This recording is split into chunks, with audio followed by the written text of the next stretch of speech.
Selamat datang di Special Edition di mana kita hanya akan membahas tentang satu tema saja. Yes. Apa tema hari ini, Son? Tema hari ini adalah misteri dari kasus hilang, Syat, yang tergila di seluruh dunia, Syat. Waduh, ini orang-orang yang hilang berarti ya? Ada orang, ada juga pesawat atau kapal, banyak deh pokoknya. Wah, gila. Banyak barang hilang pokoknya di sini. Gila, emang banyak barang hilang ya. Barang bukti apalagi ya? Hai. Oh, lebih sering lagi hilangnya begitu ya. Kosong. Pasti hilang kalau itu. Pasti hilang. Paling yang di kamera ya. Ah. Wah, pasti hilang itu. Ya kan, maka dari itu kita sudah mengumpulkan beberapa misteri dari kehilangan-kehilangan tergila di dunia ya, Son ya. Yang itu ada orang-orang ya kan, dan juga ada barang-barang juga. Barang juga hilang. Iya kan, pasti seru banget kan. Mendingan langsung kita mulai. Selamat datang di Special Edition terbaru dari Di Atas 12.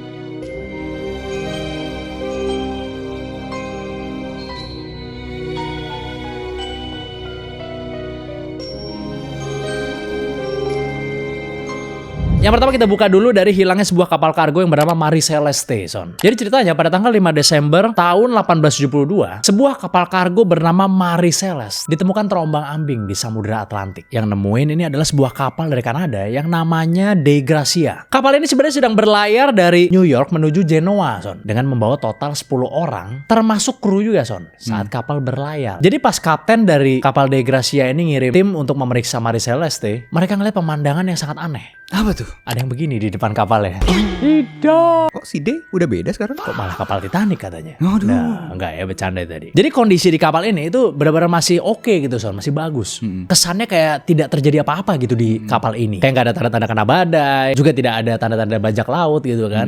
Soalnya kargo berisikan ribuan barrel alkohol yang dibawa sama kapal ini itu juga masih utuh semua, Son. Utuh semua. Masih utuh itu, iya. Nggak ada yang mabok juga tiduran gitu misalnya, atau di kursi roda gini. Nggak ada. Nggak ada tuh begitu-begitu di kapal ini. Bahkan pasokan makanan dan minuman untuk 6 bulan itu masih tertata rapi, Son. 6 bulan. 6 bulan ya. Gila. Kan perjalanannya panjang kan. Jadi butuh bawa ransum lah biasanya kalau itu. orang ngomongnya begitu, iya. Kaleng-kaleng nih mungkin ya. Yang hilang itu cuma satu, Son. Yaitu adalah seluruh manusia yang ada di dalamnya, Son. Aduh. Ya kan? Bekalnya ada semua lengkap. Bukan ada semua lengkap ya. Iya. Sama satu lagi yang hilang. Apa tuh? Satu-satunya perahu sekoci gitu yang biasanya dipakai untuk misalnya kapalnya hancur atau apa, perahu keselamatan lah gitu. Sekoci penyelamat ini yang depannya. Iya.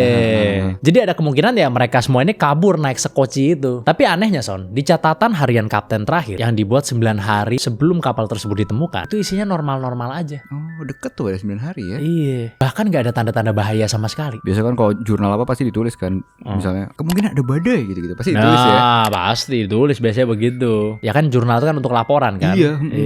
Ini juga nggak ada tanda-tanda perkelahian atau ya serangan bajak laut juga nggak ada tanda-tandanya. Karena barang berharga punyanya kru itu nggak ada yang disentuh sama sekali. Bahkan dibawa juga. Aneh juga ya. Akhirnya sejarawan meneliti lah. Ini orang-orang ini pada kemana sih sebenarnya gitu kan. Dan kemudian ya menghasilkan satu teori, Son, di mana sejarawan bilang bahwa ada kebocoran uap dari alkohol, Son, di kapal kargo tersebut. Kemungkinan besar kaptennya panik, Son, karena ngira kapalnya mau meledak, sehingga langsung menyuruh semua orang buat naik sekoci, terus habis itu diikat ke kapal utamanya skocinya. Tapi sialnya tali pengikatnya itu diduga putus, yang membuat sekoci hanyut dan semua orang hilang, tenggelam di samudera yang luas. Wadaw. Karena ya mungkin ada badai gitu pada saat itu. Makanya ditinggalin semua barangnya kan, dikira orang balik lagi gitu. Iya, kan. wah bau ini nih, bau uap alkohol nih, kayak meledak nih. Iya. Turun deh. Nah, turun semua, diikat kapal, talinya lepas, ketelan ombak begitu, kemungkinan besar. Iya. Sama lah kayak kita misalnya di rumah. Bau gas, pasti panik kan. Tapi ada juga teori mistisnya, Son, ya kan, yang berhubungan dengan kejadian ini. Beberapa orang percaya ini tuh ada hubungannya dengan legenda kapal hantu. Salah satunya kayak SS orang Medan kan juga dipercayai sebagai kapal hantu kan.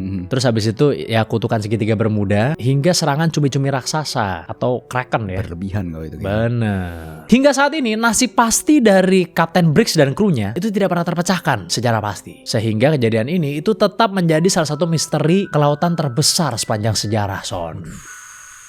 Kapal Marie Celeste itu sendiri akhirnya karam di lepas pantai Haiti pada tahun 1885, Son. Ih, nggak diapa-apain ya? Nggak diapa-apain, iya. Bawa Sayang pulang banget isinya.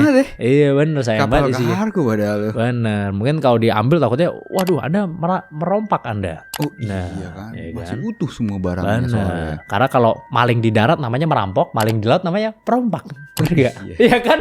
Iya, iya. Merompak, ya kan? Merompak, Iya. Mungkin pemerintah juga nggak diapa-apain sama pemerintahnya mungkin ya. Iya sih harusnya sih. Harusnya kan Soalnya diambil sampai alih tenggelam. pasti. Coba Harusnya kalau dia- misalnya di sini gitu. Wow, udah ada yang jemput pasti.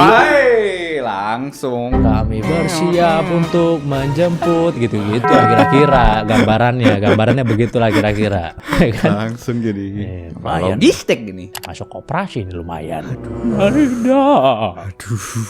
Mau simpan pinjam maksudnya. Oh, Iya maksudnya itu. Paling nggak ada dia tahu sekoci ada dari mana ya? Oh mungkin ada iniannya kan ya? Ada kayak wajib kayunya lah, gitu, ada wajib lah. kayunya. Oh iya Iya kan? iya. Iya benar. Berarti wajib lah, misalnya standar dari perkapalan kan harus ada. Luffy nggak punya sekoci? Pasti ada itu di balik. No. Lambung kapalnya sudah pasti ada itu. Ada sisa-sisa GERD paling di lambung kapalnya itu.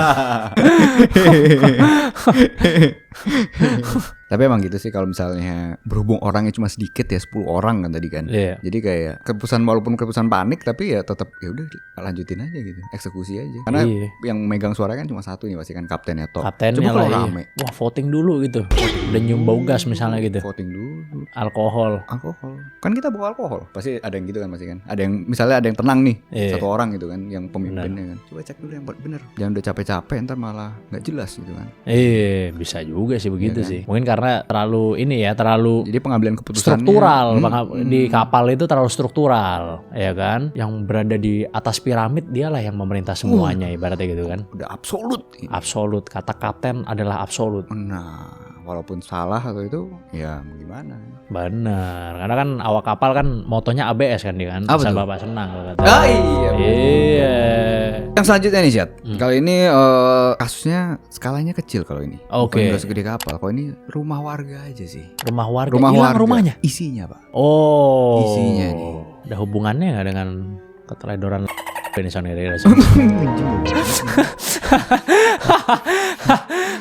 kan gue cuma nanya kan ada nggak hubungannya gitu. Jadi suatu hari di malam Natal di tahun 1945, ada sebuah rumah dari keluarga George dan Jenny Soder. Ini di daerah Fayetteville yang merupakan bagian dari West Virginia. Dan rumah itu sih terbakar hebat. Nah, pasangan ini kan punya 10 anak ya. Saat itu si George dan Jenny lagi tidur. Oke. Sebelum kejadian, ada suatu hal yang aneh nih, yaitu Jenny pada malam itu dibangunkan oleh suara telepon yang aneh dan suara aneh tawa wanita. Dia juga saat itu nyadar kalau lampu lantai 1 di rumahnya itu nyala, Jet. Terus parahnya lagi, pintu depan nggak dikunci. Tapi bule emang seneng banget nggak ngunci pintu emang. Iya. Seneng banget nggak ngunci, bingung juga. Di sini double pintu besi, pintu kayu, sentek Iya, lagi ya kan. sentek lagi, sarang nyamuk, apa namanya saringan nyamuk ya kan? Iya. Iyalah, kalau di sini mah saringan nyamuk, pintu besi, pintu kayu ya Wah, kan. Nah, komplit dah udah. pokoknya deh. Masih jebol juga lagi. Masih jebol juga. Masih tabrak tank gitu baru bisa jebol itu kayaknya. Malingnya invest maung dulu satu. Toger. Buat ngambil TV TCL doang pakai harus invest maung buat nyuri TV TCL. Sama kulkas Fujitsu. Kulkas Hisense. Banyak orang lukisan. Keluarga semua isinya. Asia nasional satu. Kipas Mas Pion. Tapi ya setelah memastikan semuanya, maksudnya di kunci-kunci apa segala macam ya, Jenny balik tidur lagi. Kebakaran ini terjadi, Chat, setengah jam kemudian setelah si Jenny ini terbangun kembali dan mencium bau asap. Ternyata api ini udah membakar bagian bawah tangga, tempat kabel telepon tuh berada, Chat. Abis itu, George, Jenny, dan keempat anaknya berhasil menyelamatkan diri keluar rumah. Kemudian mereka berteriak memanggil 5 anak yang lain, Chat, yang tidur di kamar atas. Tapi nggak ada jawaban, Chat. Wah, Si George sama Jenny mau naik juga nggak bisa karena udah kebakar hebat di situ. coba kebakar biasa aja gitu ya. Masih naik dia. Ini udah hebat soalnya kan. Udah hebat. Udah hebat banget. Pas masih biasa aja, wah. Walaupun masih hebatan Messi sih ya.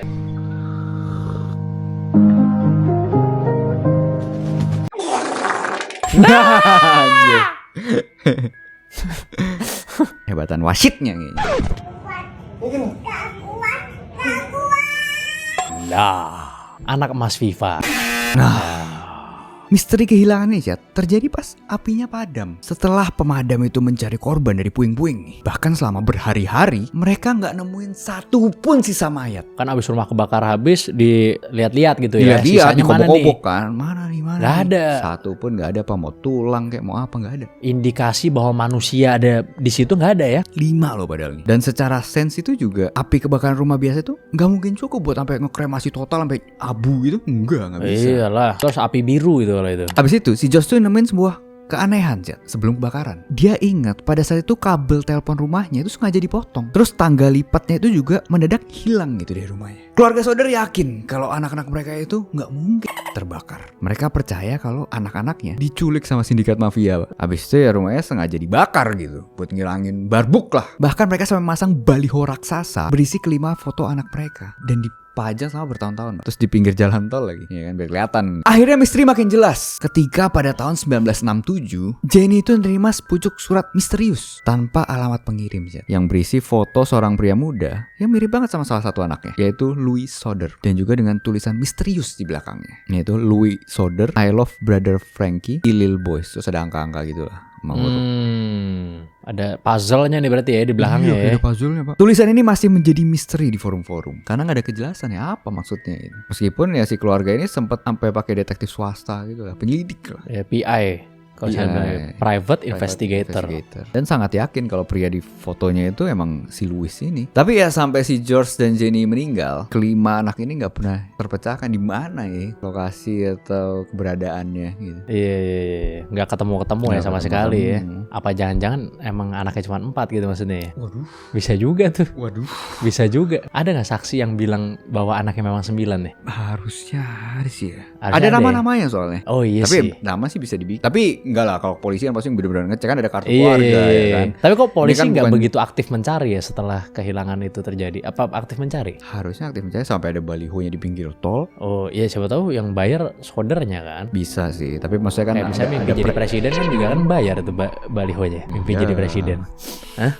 atau sponsor. Enggak lah. Tapi pasti lah, maksudnya itu kan dengan baliho raksasa sebesar itu kan pasti ada tekanan juga lah ke pihak polisi lah, ya kan. Harusnya nyari juga ya. Nyari juga, kayak di sini kan viral dikit, waduh, cepat kilat turunnya. Nah, langsung menghilang padahal masalahnya belum selesai. Nah, tapi nggak tahu ya, karena dulu kan belum ada sosmed ya, jadi maksudnya orang tahunya di wilayah itu aja mungkin. Jadi ya bisa aja dibiarkan gitu ya, sebenarnya bisa aja sih. Atau lepas tangan gitu ya bisa aja sih sebenarnya kalau zaman dulu ya. Pokoknya intinya ya tidak ketemu ya sama sekali ya. Jadi masih menjadi misteri bahkan sampai sekarang. Di mana sebenarnya keluarga Soder ini gitu ya, yang kelima orang anaknya. Kasihan juga sih sampai meninggal, kedua orang tuanya nggak tahu ya 5 orang anaknya di mana ya. Dan kan pasti kan ada satu anaknya yang lagi perjalanan dinas keluar kan pasti ditanyain. Oh iya. Kamu benar nggak punya adik? Nggak, maksudnya kan ada sisa satu kan. Oh iya. Itu sama anak-anak yang 4 ini kan juga pasti ditanyain lah. Kamu bener gak punya adik gitu? Ya nggak tahu ya, pasti lah. Bener nggak nih? Jangan-jangan emang nggak punya lagi kan, pasti itu. Karena kan nggak ada pasti ada yang nanya sih. Nggak ada apa ya kan. Minimal inilah media-media yang liput lah. Berarti mungkin emang beneran ada kali ya adiknya ya. Ada ya, harusnya ada. Tapi masa 5 orang sih hilang, gila banget sih. Banyak gitu. Kerut ke gangster gitu-gitu kali ya suruh. Tapi kalau sampai kabel telepon putus, terus tangganya hilang, ya make sense sih sebenarnya. Yang maksudnya ada yang mensabotase ya ada manusia yang mensabotase ya bisa sih. Bisa banget nggak sih. tahu kita kerjaan si George didagangin ini ya kan, human trafficking kan bisa banget. Bisa. Makanya moral of the story, punya anak jangan banyak-banyak gitu ya soalnya, karena susah ngaturnya. Iya susah kan. ngaturnya, Lalu susah, kan susah. panik misalnya, waduh bawa turun berapa tadi 4 biji, nyari 5 lagi kan capek. Orang kebakaran pusing. Itu juga 4 biji karena di lantai yang sama. Nah, coba anaknya cuma 2, pasti selamat semua. Waduh. Nggak, maksudnya nggak susah. Waduh. Nyarinya bener nggak? Iya sih. Iya kan? Iya, mungkin nggak susah kali nyarinya gitu, maksud gue gitu. 2 anak cukup lah berarti ya. Ente pengen banyak punya anaknya. Hah? Ente katanya pengen banyak. 2 lah, 2 Oh, dua aja. Tapi tetap mudah-mudahan hidupnya baik ya. 5 orang yang hilang tadi, anak yang hilang tadi ya. Tapi mungkin sebagai orang tua lebih mudah mengatur anak yang sedikit jumlahnya gitu loh. Tapi misal nih lo punya anak 2 nih, terus aduh pas lo cewek semua, nambah apa? Ya udah 2 cukup lah. Yang penting Tergantung 2. keadaan ekonomi. Lo kaya banget buat apa sih? Kaya banget Laki-laki. ternyata 10 juga gak. Kayaknya gen laki-laki saya kuat kayaknya. Butuh alasan buat nambahin istri. Aduh. Kamu sepertinya nggak punya gen buat ngelahirin anak laki-laki deh. Ini bercanda ya teman-teman ya. Ini bercanda doang ya. Tapi pas umurnya sudah 30 ke atas kan. Nah, siapa kira-kira yang baru lulus kuliah yang Siapa ini yang baru lulus Baru kuliah dan lulus butuh dibiayai, Son? kuliah dan pengen kestabilan. Aduh, udah capek dengan boys dan siap dengan men.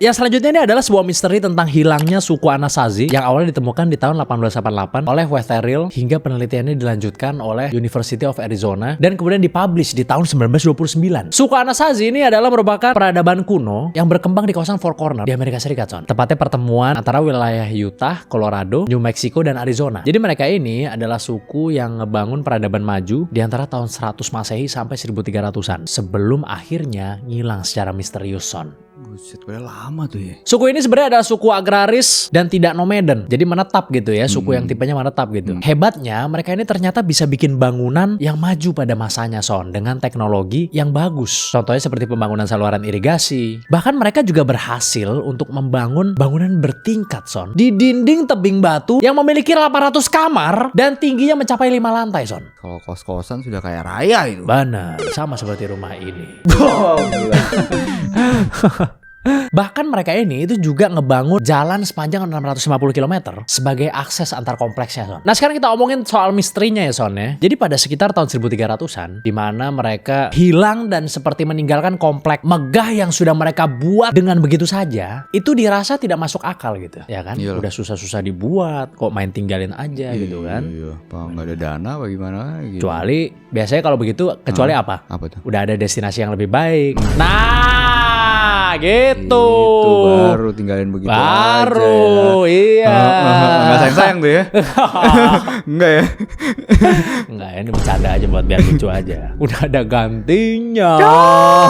Jadi ada beberapa teori utama mengenai kepunahan atau migrasi mereka. Karena nggak ada yang tahu nih mereka ini pindah apa punah gitu kan. Jadi ada kemungkinan mereka meninggalkan area tersebut karena wilayah mereka ini mengalami kekeringan yang ekstrim. Sehingga menyebabkan kelaparan hingga konflik saudara karena perebutan keterbatasan sumber daya. Iya. Mungkin berasnya kurang misalnya atau apa. Air paling parah airnya sih, kalau kurang. kekeringan parah sih. Iya. Teori tentang konflik saudara ini itu bahkan diperkuat ketika ditemukan bekas pembangunan tembok keamanan dan adanya jejak kekerasan, Son. Jadi ilmuwan modern itu menyimpulkan bahwa suku Anasazi itu tidak menghilang secara mistis, melainkan bermigrasi dan pecah menjadi kelompok-kelompok kecil ke arah selatan. Yang sekarang itu menjadi nenek moyang langsung dari suku Hopi yang berada di sekitar timur laut negara bagian Arizona dan juga pecah menjadi suku Zuni modern yang berada di wilayah barat tengah negara bagian New Mexico, Amerika Serikat, Son. Kenapa dugaan ini muncul? Karena hubungan mereka itu terbukti kuat melalui catatan arkeologi, bukti genetik, dan tradisi lisan yang diwariskan turun-temurun, Son, gitu. Iya. Jadi udah pasti nih ini keturunannya dari suku Anasazi. Iya. Jadi anggapannya nggak punah lah, tapi ya pindah aja migrasi gitu ya. Tapi iya sih kalau kekeringan mau nggak mau pindah sih. Mau nggak mau pindah karena susah kan, tanaman apa nggak bisa ditanam ya kan, mau butuh ngapain untuk lagi? makanan, makan, air bersih dan lain-lain kan. Dan pada saat itu ya belum ada logistik juga soalnya bisa ngantar galon aqua gitu maksudnya. Nggak kan? bisa. Iya benar, susah masih kan. Susah. Ya pindah aja. Tapi ya orang pada berspekulasi begitu, kok kenapa kok ditinggalin padahal udah capek-capek dibangun, jadi bagus tempatnya dan juga punya saluran irigasi dan lain-lain gitu. Kenapa ditinggalin gitu? Kan mereka bukan suku yang nomaden yang pindah-pindah gitu loh. Kan ada kan suku yang modelnya nomaden tuh. Misalnya, oh ya udah kita tinggal di sini ya. Oh iya makanan udah mulai kurang bagus kita pindah lagi kan, ada yang begitu kan. Di Afrika banyak tuh yang begitu. Ya kan ini bukan tipe suku yang seperti itu. Tapi masuk akal sih. Kayak misalnya ente dari rumah gitu Jakarta, terus tiba-tiba Selingkuhin. jauhan. Enggak cuma kayak Curveball ini ntar lagi nih. tiba-tiba kok keringan aja gitu di sini. Air bersih susah, mau bayar mahal. Pindah nggak? Saya udah butuh yang banyak airnya gitu ya. Ini kok kering mulu di sini gitu ya. Mulu nih. Wah. Ya kan seret nih. Aduh, susah sih kalau begitu sih. Pindah nggak tuh? Agak berat. Rumah pertama nih. Wah, udah cinta banget nih dari rumah sebenarnya. Oh iya bener sih. Sebenarnya. Tapi Tapi udah kalau kering. Tapi kan iya sih. Susah juga kalau nggak basah gitu. Maksudnya mandinya gimana maksudnya? Iya kan, mandinya gimana? Aus. Jet pump sulit nih. Jet pump nggak bisa, air tanah nggak bisa gitu ya. Mau dibasahin waduh. Wah, berat. Berat. Udahlah saya ikutin kata Hindia aja kalau begitu. Dari rumah ke rumah kan. Ya! Tak belajar terkena getahnya, tak bersama saya. Gitu so. Iya. Iya. Nanti kan Sal Priadi. Kita usahakan rumah gitu. Kok gue dari rumah ke rumah kayak India. Nggak diusahakan dulu tuh. Nggak usah ya. Udah ya. Kita coba dulu Son, gimana supaya mungkin bisa kali ya pakai cara ini cara itu dari A sampai Z kita coba. Mungkin bornya kurang dalam, kurang sabar nunggu airnya keluar misalnya kan, mau mandi apa segala kan. Baru sampai B udah capcus ternyata udah. Nah, ya kita sambil mikir-mikir pas nyoba. Ada rumah lain kayak gitu. Kebetulan ada nih. Aduh, nyobanya jalan, mikirnya jalan juga.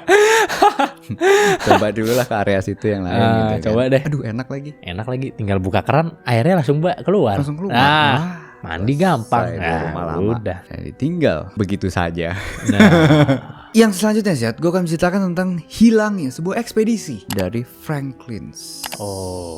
Yang adalah legenda Inggris dia. Zat. Jadi ceritanya pada bulan Mei 1845, seorang penjajah legendaris yaitu Sir John Franklin sedang memimpin ekspedisi yang ambisius ya, menggunakan 2 kapal perang canggih di masanya. Yang pertama bernama HMS Erebus, kedua HMS Terror. wah ngeri banget namanya teror tuh. Kapal perang, Pak. Iya. Misi mereka adalah untuk menemukan Northwest Passage, yaitu jalur pintas perdagangan laut legendaris yang melewati labirin es di daerah utara Kanada. Dia itu membawa 129 kru dan pasokan makanan kaleng untuk 3 tahun, Pak. Wah, takutnya butuh waktu yang lama ya untuk menemukan ini gitu ya. Tapi sayangnya setelah berlayar, ekspedisi ini hilang total sih. Di kegelapan kutub tanpa ada laporan sama sekali. Setelah bertahun-tahun tanpa kabar, akhirnya pihak kerajaan itu mengeluarkan puluhan misi pencarian. Akhirnya misteri perlahan baru terkuak ya, lewat penemuan kuburan kru pertama di Pulau Beechey, serta secarik catatan harian tragis yang ditemukan di Pulau King William di bawah tumpukan batu. Catatan dari tahun 1848 itu menyebutkan bahwa kedua kapal mereka terjebak dan terkunci oleh es batu raksasa yang gak mencair, Pak. Lama bertahun-tahun lagi. Pada saat itu juga Sir John Franklin tewas di atas kapal. Dan 105 kru yang tersisa terpaksa meninggalkan kapal untuk berjalan kaki ratusan kilometer menerobos gurun es demi mencari bantuan lah. Sayangnya karena keterbatasan pasokan membuat nggak ada satupun dari mereka yang selamat. Belas. Habis itu pada tahun 1981, Dr. Owi Betty dari University of Alberta. Bukan UGM bukan? Itu IROW ya kalau itu bukan Dr. Owi. Wah. Berat itu. Nggak tahu apakah IROW. tercatat resmi atau saya masih kurang tahu ya. Dia itu melakukan penelitian pada sisa tulang-tulang kru dan mereka menemukan plot twist yang luar biasa sih. Para kru ini ternyata mengalami keracunan timbal akut yang merusak otak dan nalar mereka. Ada kemungkinan ini adalah akibat dari solderan timbal yang buruk pada kaleng makanan pasokan mereka. Wah. Lebih horornya lagi nih, mereka menemukan bukti forensik yang menunjukkan tanda goresan pisau pada tulang-tulang kru. Ya ini jadi mengkonfirmasi bahwa di detik-detik terakhir kegilaan dan kelaparan di tengah badai es, para kru terpaksa melakukan aksi kanibalisme. Wah, ngeri banget ya karena nggak ada makanan sama sekali. Nah, terhadap sama rekan mereka sendiri kan. Abis itu pada tahun 2014 dan 2016, bangkai kapal HMS Erebus dan HMS Terror akhirnya ditemukan di dasar laut dalam kondisi utuh. Dan misterinya akhirnya berhasil dipecahkan oleh arkeolog dari pemerintah Kanada. Hasil dari penelitian tersebut mendapatkan kesimpulan baru, yaitu keracunan timbal itu bukan satu-satunya faktor ternyata. Ada faktor lain ya? Ada faktor lain, yaitu ya bisa jadi emang murni kelaparan dan penyakit kusta atau skorbut. Lumayan ngeri juga ya, satu kapal bisa hilang semua berarti. 2 kapal bisa hilang semua ya. Cuma emang kalau udah ketabrak, misalnya ketabrak es terus bener-bener beku gitu kapalnya, wah udah gak bisa diapain, Pak. Didorong juga mana kuat, Pak. Iyalah kan, Iya kan? Esnya kan gede pasti ya. Gede, terus Iya. kayak kekunci aja gitu di es. Iya, deadlock lah ibaratnya gitu ya. Bener-bener. Kan ada juga tuh di filmnya Frankenstein ya kan, ada tuh kapalnya kayak gitu juga posisinya, kekunci gitu Oh, gue kan. belum nonton sih film Frankenstein sih. Iya, Lu udah nonton nih? dikit doang sih. Enggak, gue ngeliat aja pas momen dia ngedorong kapalnya gara-gara kekunci. Oh, gitu. maksudnya nonton trailernya gitu maksudnya. Mungkin nonton trailernya kali maksudnya ya. Iya, udah nonton filmnya itu. Gitu. Jadi kalau kekunci udah gak bisa diapain maksudnya. Oh iya Gitu. benar-benar. Iyalah pasti lah. Susah lah mau dorong kan kapal juga berat juga. Makanya. Berat kapal. Mau diapain lagi? Ditarik pakai kapal lain nih mau nggak bisa. Gak bisa. Yang selanjutnya ini ada sebuah kasus dari hilangnya pesawat asal Malaysia, Son, yang bernama MH370. Jadi cerita ya, pada tanggal 8 Maret tahun 2014, pesawat Boeing 77 punyanya Malaysia Airlines dengan nomor penerbangan MH370 lepas landas dari Kuala Lumpur menuju Beijing dengan membawa sekitar 239 orang di dalamnya. Baru sekitar 1 jam terbang, pesawat ini tiba-tiba hilang dari radar sipil. Tepatnya setelah melewati wilayah udara Malaysia. Terus kata-kata terakhir dari kokpit di malam itu santai banget, Son. Malaysian 370 maintaining level 350. Malaysian 370 Malaysian 370 contact Ho Chi Minh 120.9. Good night. Good night Malaysian 370. Setelah itu entah kenapa tiba-tiba alat pemancar sinyal pesawat tuh mati, Son, saat berada di perairan antara Malaysia dan Vietnam. Yang lebih anehnya lagi nih, laporan dari radar militer itu menunjukkan pesawat mendadak putar balik secara tajam, Son. Kemudian terbang melintasi semenanjung Malaya, lalu berbelok ke selatan menuju Samudra Hindia, di mana itu adalah salah satu area laut paling dalam dan paling terisolasi di bumi, Son. Wah. Setelah radar darat kehilangan jejak, sinyal ping otomatis dari pesawat masih bisa terus ditangkap oleh satelit komunikasi. Ya selama beberapa jam lah gitu. Yang mengindikasikan pesawat tuh terus terbang ke arah selatan. Pencarian multinasional besar-besaran dilakukan, Son, selama bertahun-tahun menggunakan kapal sonar canggih. Tapi bangkai utama pesawat gak pernah ditemukan. Jadi yang ditemuin itu cuma beberapa serpian kecilnya doang, Son. Kayak flaperon, yaitu bagian sayap pesawat yang gerak-gerak. Itu ditemuinnya terdampar di pantai Afrika Timur. Dan Pulau Reunion beberapa tahun kemudian. Tapi ya badan pesawatnya gak ditemukan gitu. Tentunya karena hilangnya pesawat yang besar ini muncul banyak teori konspirasi nih. Karena orang heboh membahas pesawat yang viral ini gitu. Jadi teori konspirasi yang pertama itu adalah ada yang menduga-duga bahwa pesawat ini itu dibajak sama pilot yang namanya Zahari Ahmad Shah, Son. Sama pilotnya pesawat itu dibajak. Alasan orang menduga ini itu karena di rumahnya tuh sempat ditemukan alat simulator pesawat gitu, Son. Walaupun sebenarnya kan ya kalau pilot mah Kapten Vincent juga ada simulator. Apakah dia mencuri pesawat? Nah. Terus habis itu ditemukan juga simulasi yang menggunakan rute melenceng tersebut, Son. Oh, sesuai sama melencengnya ya? Iya, sesuai gitu kan. Ditemuin tuh di rumahnya tuh. Tapi ada juga yang menduga ya pesawat ini hilang karena terjadi kerusakan sistem gitu. Sampai ada juga yang menduga adanya sabotase dari pihak lain, Son. Oke. Ya kan? Karena kan ya ada indikasi bahwa pengirim sinyal itu dimatiin dengan sengaja kan. Gue pernah dengar juga konspirasi yang ini, Pak. Apa yang saintis Cina itu. Pernah dengar nggak? Saintis Cina ya. Jadi di MH370 itu di list penumpangnya itu ada sekitar. Kalau pebisnis Cina yang tiba-tiba hilang, gue pernah dengar tuh konspirasi ya tuh. Waduh, masih hilang tuh. Hah? Masih hilang. Sampai sekarang juga iya. iya. Pebisnis Cina Tapi yang kita menjadi masih- motivator sih tiba-tiba hilang. Nah, gue pernah dengar kalau itu Tapi konspirasinya. kita masih belum berani untuk membahas itu ya. Masih aktif sekali itu. Nah, kalau ini jadi mungkin sekitar 20 ya. 20 penumpangnya yang ada di list itu ada salah satu dari, anggaplah ya, satu perusahaan ini. Perusahaan apa, chemical atau apa ya, gue lupa. Dan ada 3 saintis utamanya. Kalau menurut teori konspirasi ini ya, mereka itu lagi ada paten yang lagi diusahakan lah patennya untuk ciptaan mereka, engineer-nya mereka gitu. Ada tuh di MH370 itu listnya. Dan kayaknya faktanya emang ada deh. Terus kabarnya sengaja jadinya pesawat itu emang dihilangin, Pak. Terus lu tau nggak yang membeli paten itu siapa? Rothschild. God damn. Gila banget ya. Itu dari konspirasi itu. Tapi engineer-nya tiga-tiganya ada di dalam situ. Engineer-nya tiga-tiganya ada di totalnya dalam. 20 dari satu perusahaan itu, Oh, ya kan? Terus semuanya ada di katanya- dalam pesawat itu? Ada di dalam pesawat itu katanya. Ntar muncul lah teori konspirasi. Tapi ini sekali lagi ini konspirasi ya. Konspirasi. Ya kan? Kemungkinan juga udah dibang juga. Nanti muncul juga dibangannya di sini. Kalau yang Malaysia yang gua tahu ya, itu ada satu tuh konspirasi tuh. Apa tuh? Yang anaknya Presiden Korut deh kalau nggak salah ya. Oh, itu Tiba-tiba mah. disiram, inget gak? Iya, itu di Malaysia. Sama orang Indo kan? Iya, orang Indo. Iya, Wah, kan? gila banget tuh kejadiannya tuh. Gila, itu gila. Iya, itu kan masih konspirasi. Kita pernah ceritain juga Pelakunya ya itu siapa? ya. Iya, kita pernah ceritain kalau nggak salah. Itu Iya. sadis, Pak. Orang Indonesia dibayar sama Korut suruh Ya, itu. nyiram gak sih, nyiram acid Enggak, ya? itu Ya? dikasih sesuatu. Oh ya, racun. Pokoknya dia Naruh racun.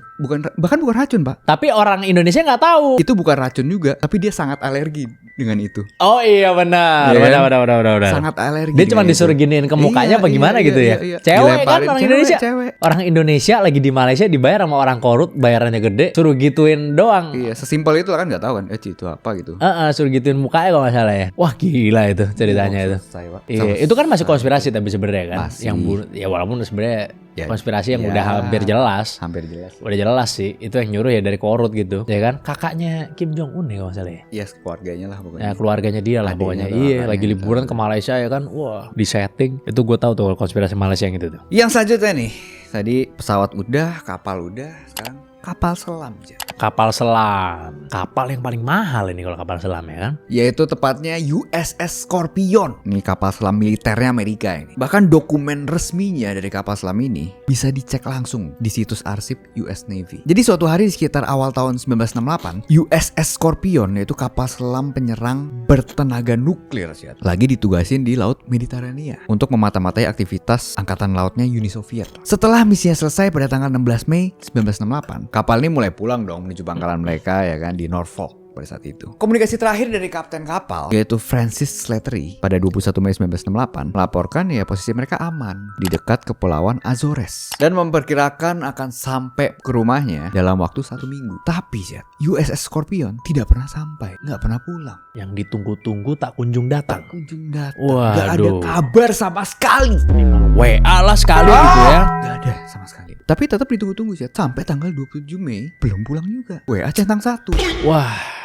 Angkatan Laut US langsung panik dong. Langsung nyatain status darurat skala penuh. Misi pencarian raksasa dikerahkan semua. Itu menggunakan puluhan pesawat dan kapal perang. Habis itu karena pencarian dari permukaan hasilnya nggak ada, nihil. Mereka itu sampai mengeluarkan teknologi rahasia bernama SOSUS atau Sound Surveillance System, sebuah jaringan mikrofon bawah air rahasia yang sebenarnya itu dipasang di dasar samudra untuk mendengarkan pergerakan kapal selamnya Soviet. Nah, setelah menganalisis rekaman pita suara di SOSUS itu, para ilmuwan militer US menemukan fakta yang mengerikan. Apa itu? Ternyata pada tanggal 22 Mei 1968, sistem mereka merekam suara dentuman ledakan bawah air yang sangat keras, diikuti oleh rangkaian 15 suara gemuruh frekuensi rendah. Habis itu ya lokasi ledakan akhirnya ditemukan dari frekuensi suara itu. Akhirnya pada Oktober 1968, kapal riset USNS Mizar berhasil memotret bangkai USS Scorpion. Ada ternyata nemu. Oh. Yang kebelah menjadi 2 di dasar Samudra Atlantik. Itu aja kedalamannya lebih dari 3.000 meter itu. Wah gila, dalam banget. Ya itu kan ini kan walaupun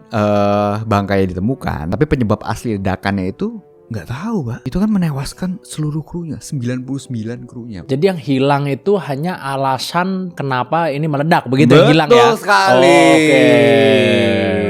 Kapal emang nggak pernah hilang. Nah, temu akhirnya. Ketemu. Sempat hilang sih. Sempat hilang sebentar. Temu. Ya itu masih jadi misteri militer terbesar lah. Dan ya diperdebatkan sampai sekarang. Kok bisa meledak itu? Jangan-jangan dihajar. Diserang rudal lagi. Nah, ya, kan? Ya angkatan lautnya US sempat merilis beberapa teori ya. Mulai dari malfunction dari baterai torpedo, terus ya micu ledakan internal lah yang nggak sengaja. Hingga teori konspirasi bahwa USS Scorpion sengaja ditembak jatuh oleh kapal selam Uni Soviet. Udah di dalam air bisa ditembak jatuh lagi tuh. Udah di bawah, jedar ditembak jatuh lagi ke bawah. Kan dia masih di tengah-tengah gitu. Jatuh ke dasar ya maksudnya ya. Karena itu sebagai aksi balas dendam lah. Karena kapal selam Uni Soviet yaitu K-129 juga tenggelam secara misterius beberapa bulan sebelumnya. Mereka mencurigai Amerika gitu kali ya. Iya. Jadi begitulah kira-kira teman-teman special edition kali ini. Mudah-mudahan kalian senang ya dengan materi yang kita pilih untuk episode ini gitu. Kalau kalian ingin kita membahas materi yang lain, langsung aja tulis di komen suggestion kalian, oke? Karena kita baca hampir semua komen. Yes. Terima kasih. Jangan lupa selalu komen, like, dan subscribe video kita. Jangan lupa juga jadi member dan Discord link di deskripsi semua. Sampai jumpa di special edition selanjutnya dari Di atas 12.